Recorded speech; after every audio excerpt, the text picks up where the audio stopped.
Hi, welcome to my channel, Reader Woman. My name's Judy, and let's talk Wolf Hall and Cromwellathon.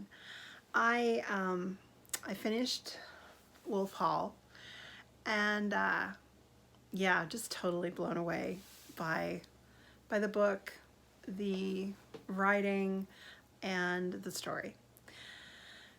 Like I said previously, I knew basics, but not specifics at all. And reading this has been a wonderful experience, and I'm really looking forward to starting bring up the bodies, and I have that already bought and ready to go. So let's talk some of my thoughts from Wolf Hall.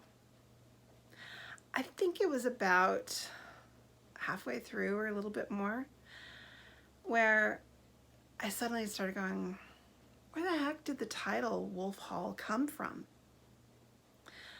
The most I kind of remembered about Wolf Hall being mentioned was how Jane Spencer was talking to Cromwell about the scandal in her family that had just happened at Wolf Hall, that her father had been having regular sex with his daughter-in-law for years, and her brother had just found out about it, and the family was in an uproar about what was going on. So it suddenly was like, okay, so Wolf Hall,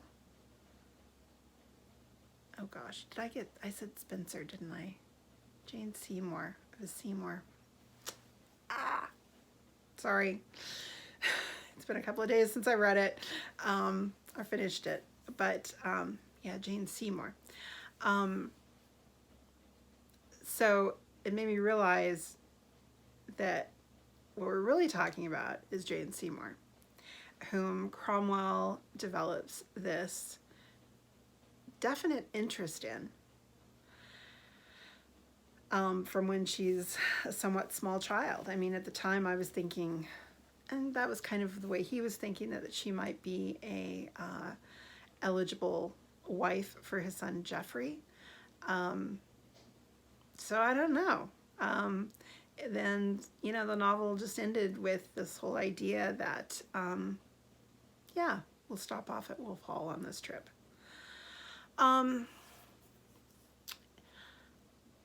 I thought one of the overarching, I can't speak tonight, sorry, themes of the book was people's lives, the stories they tell, and the stories they don't tell.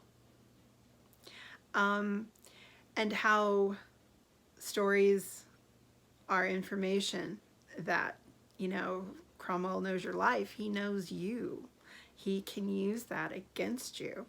And how he's very careful in the stories that he lets certain people know about himself. And that whole theme of people not wanting to share their life stories, which I think is quite different from a modern take on life. I think that, and perhaps it is something you do with friends rather than with just anyone. But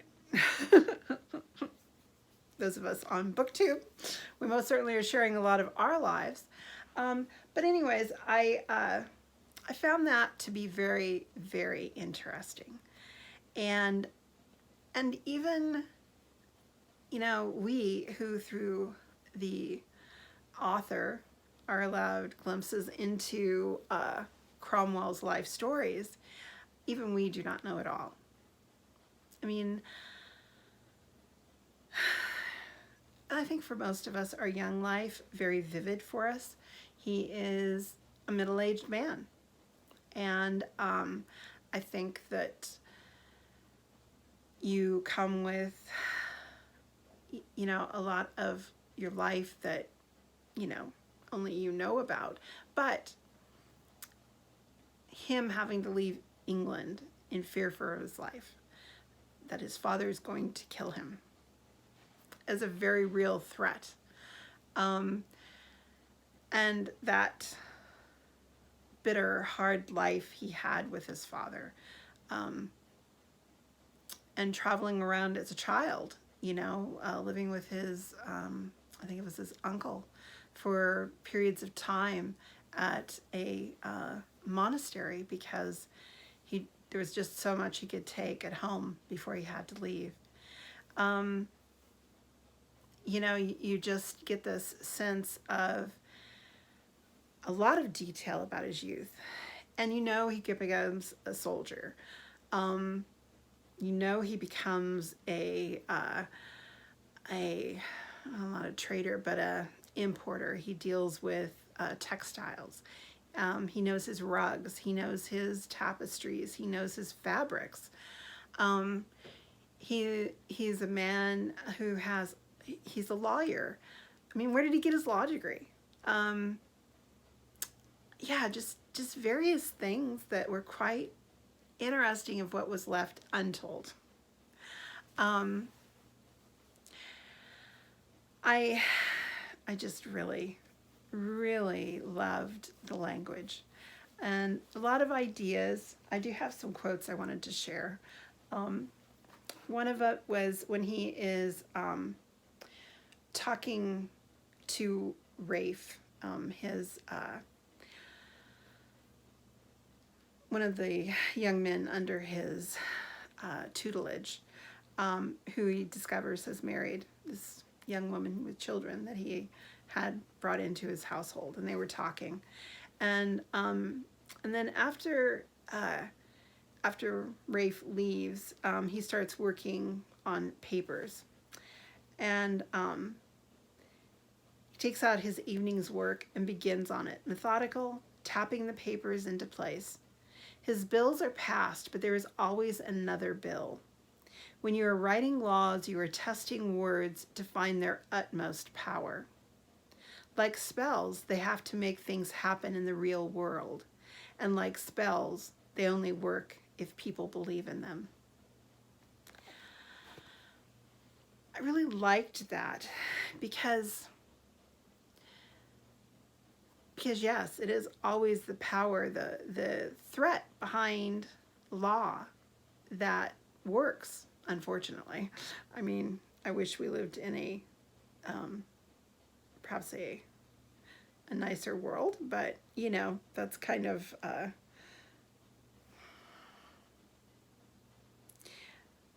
if our world is not kind, this world is not kind either.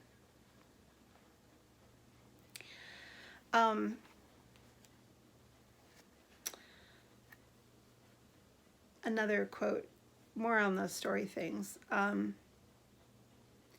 Someone asks him if he wants to confess. He asks, "Must I?" "Yes, sir, you will be thought a sectary." And then he thinks to himself, "But my sins are my strength," he thinks. "The sins I have done, that others have not even found the opportunity of committing. I hug them close, they're mine. Besides, when I come to judgment, I mean to come with a memorandum in my hand. I shall say to my Maker, I have 50 items here, possibly more."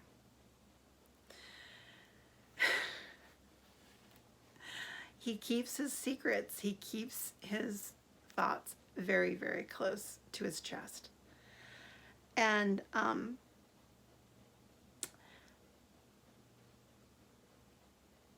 the thing is about him as well, the character that Hilary Montel has created, there's so much about him that you have to like.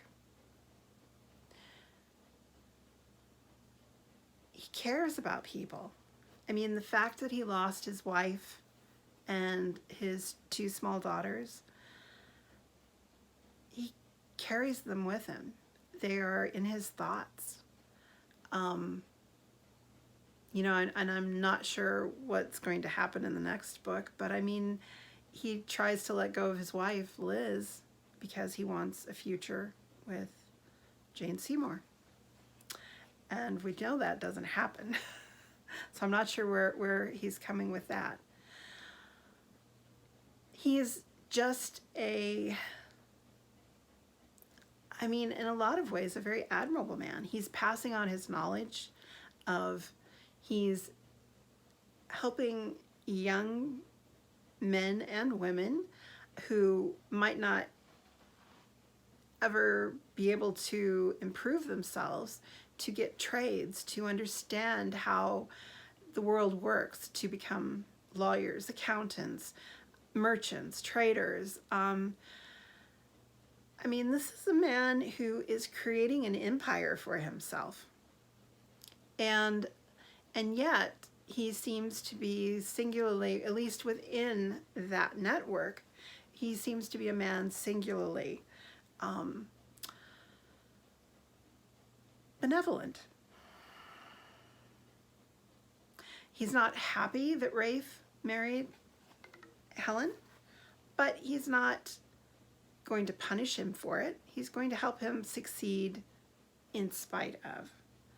And I think particularly with Rafe, where his young daughter, who had her eyes set on marrying him, who died, it just is a bittersweet thing of seeing this young man move forward in life when he'd hoped to actually have a son-in-law. So, anyways, yeah, that was another thing. Let's see here.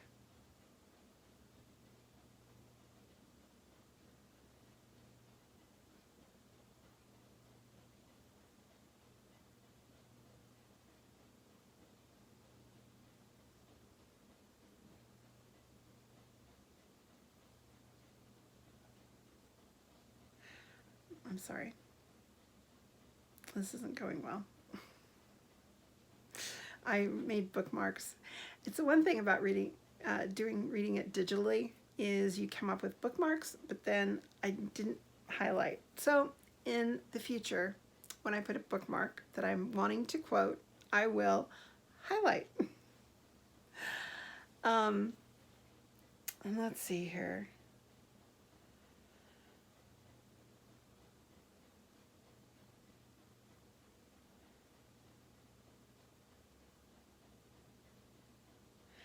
He reemerges into the world. Knock him down and he will get up.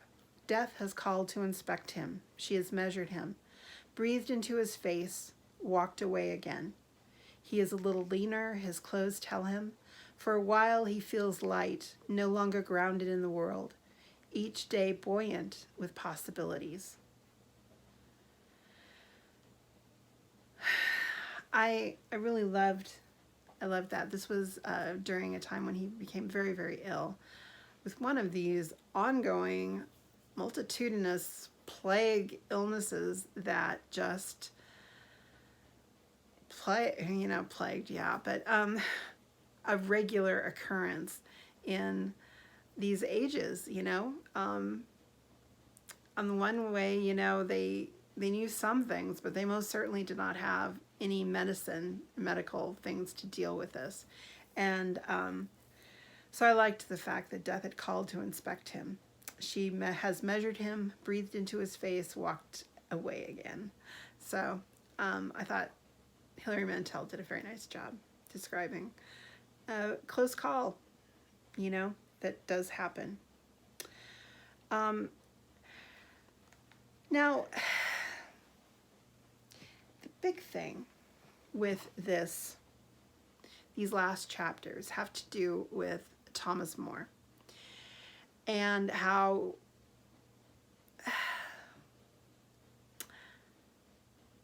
the two men could not be more dissimilar. They're both called Thomas, but they really don't see the world at all the same way.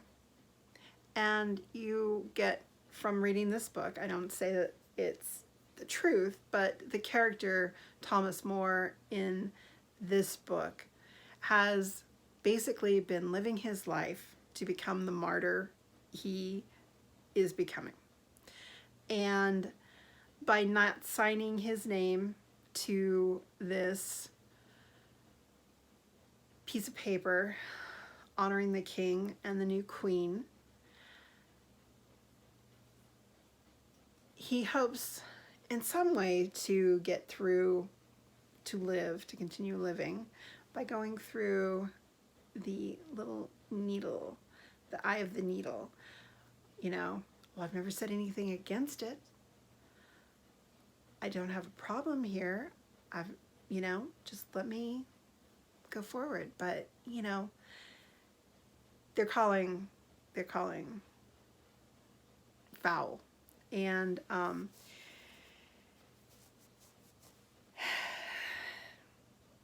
I think the differences are very clear. Moore's hair shirt, the fact that he's willing to bankrupt his family to make sure that they have nothing when he's left because he refuses to sign this. For him, it's all about otherworldly, God, the higher power of God calling to him saying, you cannot do this. This is immoral. And ultimately, we have seen Thomas More in his convictions and burnings of the, quote, heretics. What we might think would be the Christian thing to do, he most certainly did not.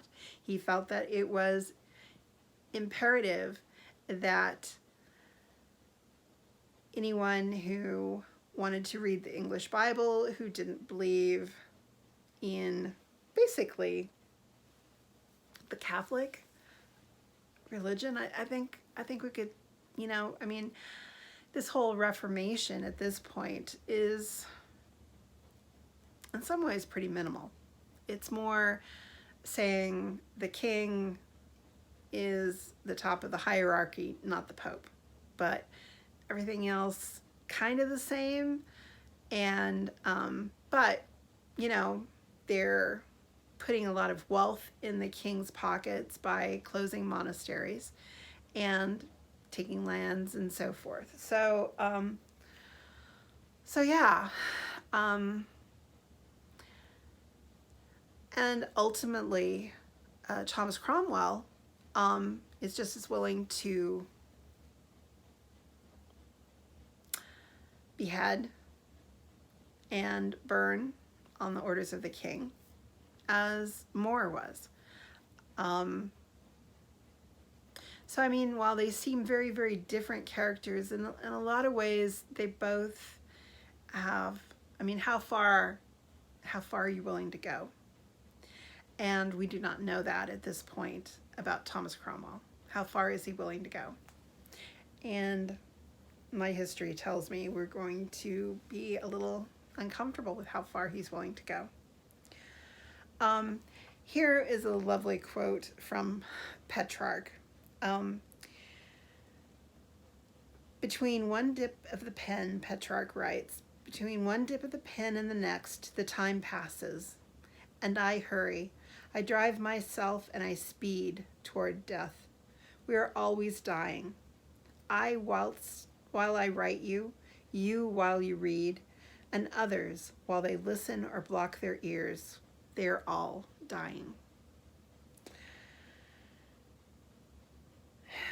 Yeah.